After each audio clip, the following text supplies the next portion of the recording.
Blah blah blah blah blah blah blah blah blah. Oh yeah, my top fives.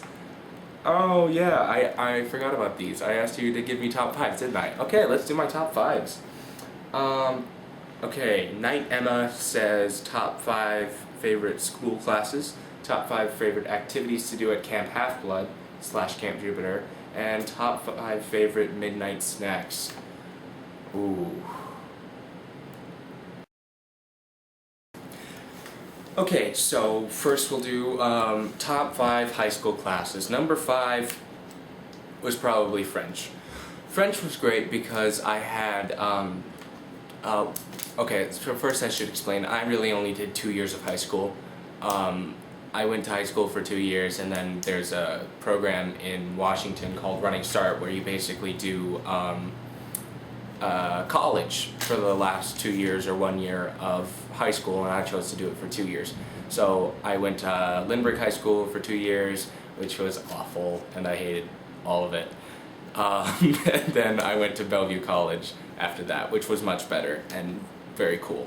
Anyways, my top five just straight high school classes. My fifth favorite was probably French because I had great teachers, and I got to sit next to the girl I had a crush on for most of high school in most French classes, so that was fun. And then fourth favorite was probably chemistry, and that was really just because of my teacher. Her name was Mrs. Bouchel, and to tell us how to pronounce her name, she drew a blue shell from Mario Kart and then a -L, so you just knew she was going to be awesome. And then third favorite is probably culinary arts because, again, I had a great teacher, I had some great people in the class, and you just got to cook good things for an hour every day, which was awesome. And then second is probably visual communications because that was great. I was the only freshman in it because I had high school credits going into high school, so I got to take more electives than other freshmen, so I was the only freshman in the class, which was really fun because I got to hang out with the upperclassmen and be all cool. Everyone thought I was really cool. It was cool. I'm saying cool a lot, help me guys. Anyways, and then my favorite is definitely choir. My school was extremely ghetto in many ways, but we had an awesome choir program. I can say that with no lies and no doubts, we had a great choir. And then midnight snacks. Top five midnight snacks are all mac and cheese. Not just any kind of mac and cheese, leftover mac and cheese. That is the only kind, because you can't make something for a midnight snack. You pull something out of the fridge for a midnight snack, and you maybe microwave it if there are people who are very deep sleepers in your house who won't get awoken by the beep, the microwave. And mac and cheese is just the perfect thing for that, because if you do microwave it, great. If you don't microwave it, great. If you have to eat it off the floor in with a radioactive spoon, then I don't know why you'd have to do that, but it would still be good, because mac and cheese is awesome. I like mac and cheese. The next top five comes from lover of things not cherished. Then why do you like me? I'm cherished. Anyways, they say, hey hi, for the vlog, what are your top five favorite musicals? This is actually a great question. I'm really glad that someone asked this because I always get asked, hey Ryan, what's your favorite musical? And then I just sit there like,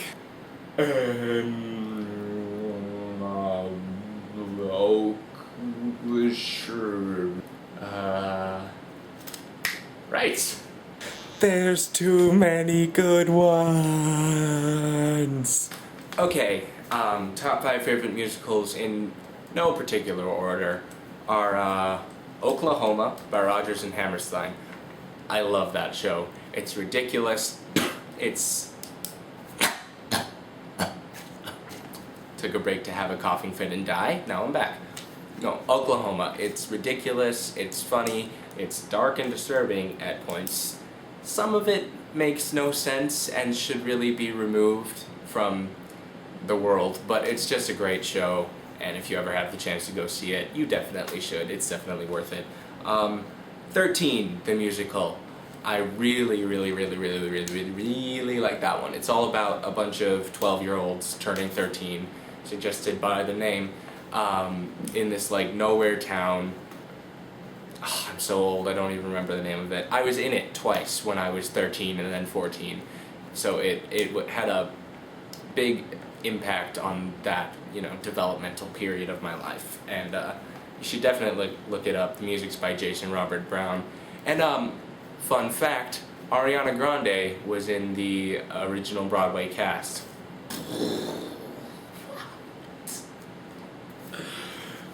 My third choice, and I'm realizing that a lot of these are very generic. I'm sorry, sometimes things are popular for a reason. Les Mis, just because it's Les Mis. You can't blame me for that one. The Wedding Singer. I was in this last summer, and it's so dumb. It's a really sweet, really wonderful show, all about how horrible the 80s were, and how you shouldn't like someone just for their wealth, and you have to sing very high at points, but it's worth it. It's a good show. Fun story about this one, I was the lead, and there's this scene where I'm supposed to be showing off in a club, like I'm trying to impress this girl, so I'm like, I've always been somewhat nimble, so my director had me like do some kicks and round-offs and stuff in this scene, and at the end of it, I was supposed to jump and do a toe touch at the end, which I can do, yay. But my pants were a little small, and oh god, it's cringeworthy just thinking about it. I ripped my pants, like, straight down the middle, all the way, out there. I was wearing underwear, good thing.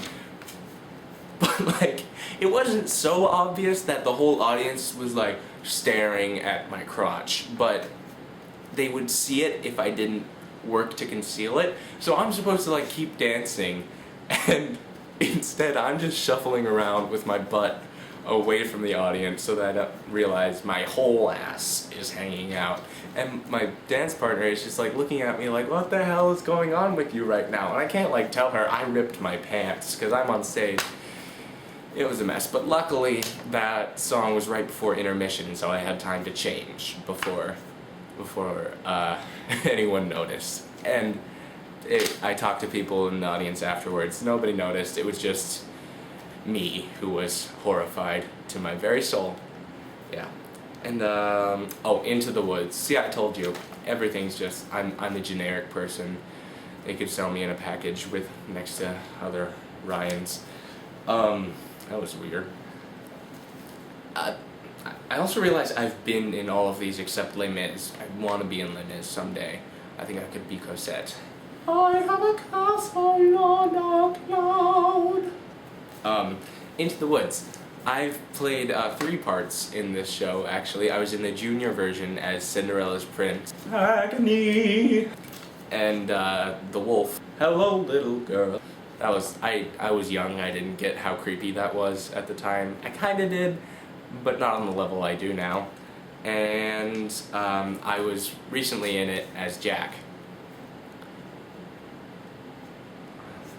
What the hell does Jack sing? There were giants in the sky.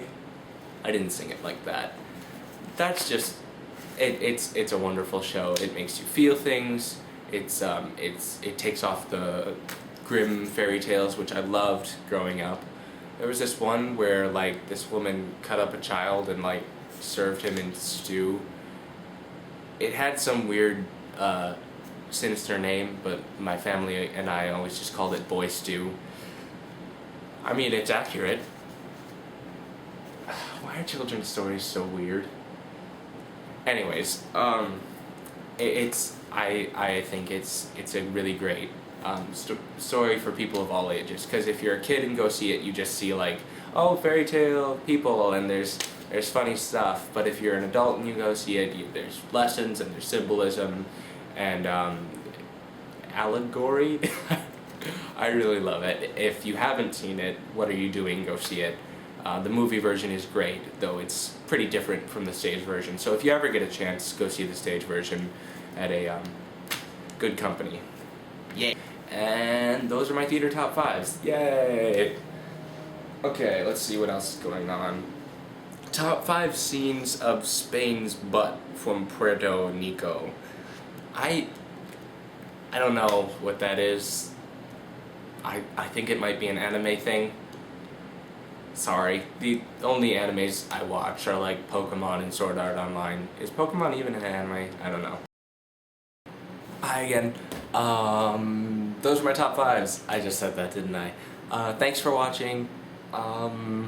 It's really late. I'm wearing sweatpants now. I'm gonna finish editing these and go to bed. Bye. Thanks for watching.